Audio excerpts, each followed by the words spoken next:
everyone. I'm sure if you are in Nigeria, you live in Nigeria, and you use the internet, you use your phones, not even just internet, you will notice that we've been put on like should I call it naughty corner? I don't even know honestly right now, because I can't just wrap my head around the fact that they just deliberately ensure that the internet is not working the way it's supposed to be working. GSM is not working the way it's supposed to be working. Even phone calls, making phone calls is difficult for you to get through. And when you get through, sometimes you can't even really hear what the other person is saying. It just keeps dropping, and all of that. We also have a situation whereby most social media platforms, you can't use them as effectively as you would before. You can't load, you can't upload, you can't download.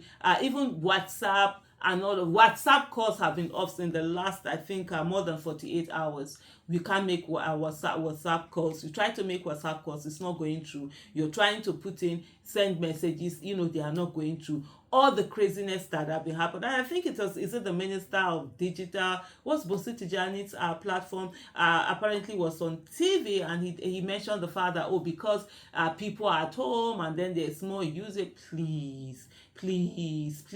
I just hate it when government officials try to insult, our sensibilities. Please don't do that. Just either ignore the question. If you can't answer truthfully, or just say you don't know. You're going to investigate and find out what's going on. I think that, for me, it's more respectful than being told that, because people are at home and more people are online, that's the reason why we are having this deliberate reduction, the deliberate blanket when it comes to the internet. The digital space in Nigeria is being attacked right now. Even the I don't know what to call it, phoning and all of that, everything is being attacked right now. And for us to get that kind of for an answer during NSAS protest, people were at home and people were on the streets. There was a huge usage of this, yet internet went very well.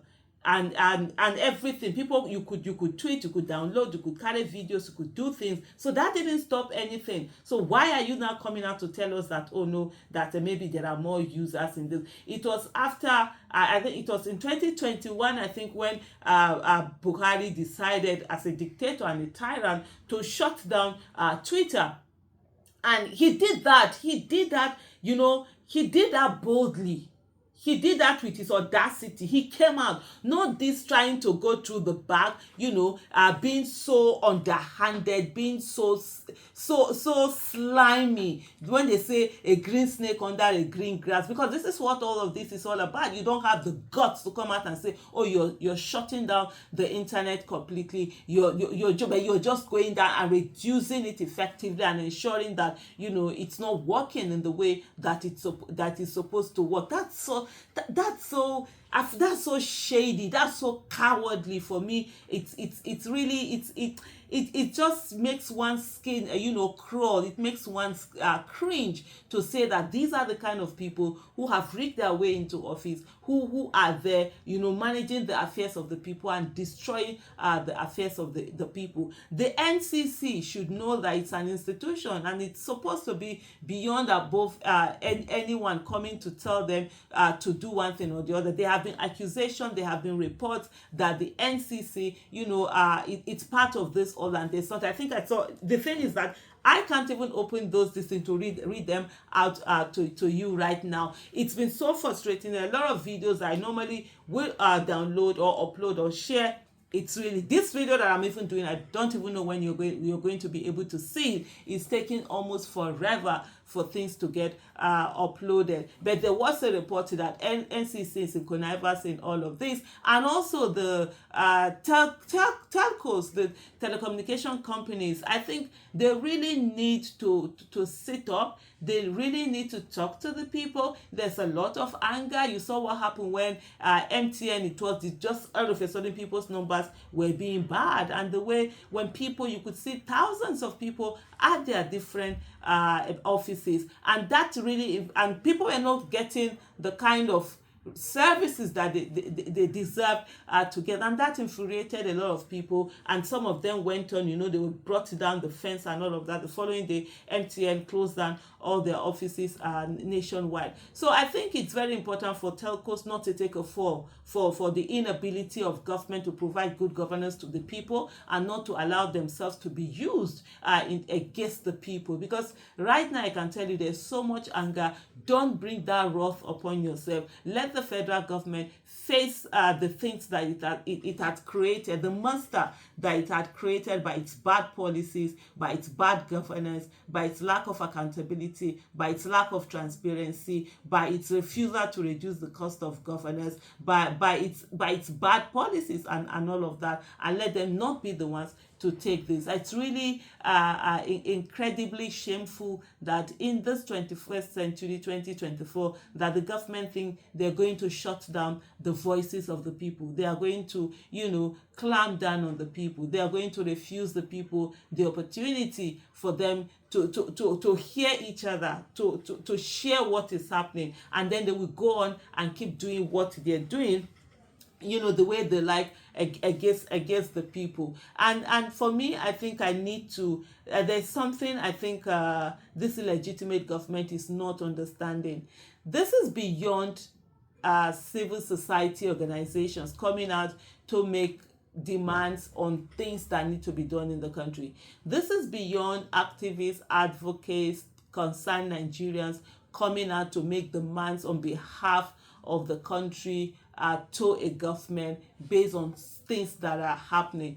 This is about people who have been affected personally, who are coming out, who are crying, and are saying that they are hungry, and they are hungry, and a hungry man is an angry man, and they're tired. This is about it.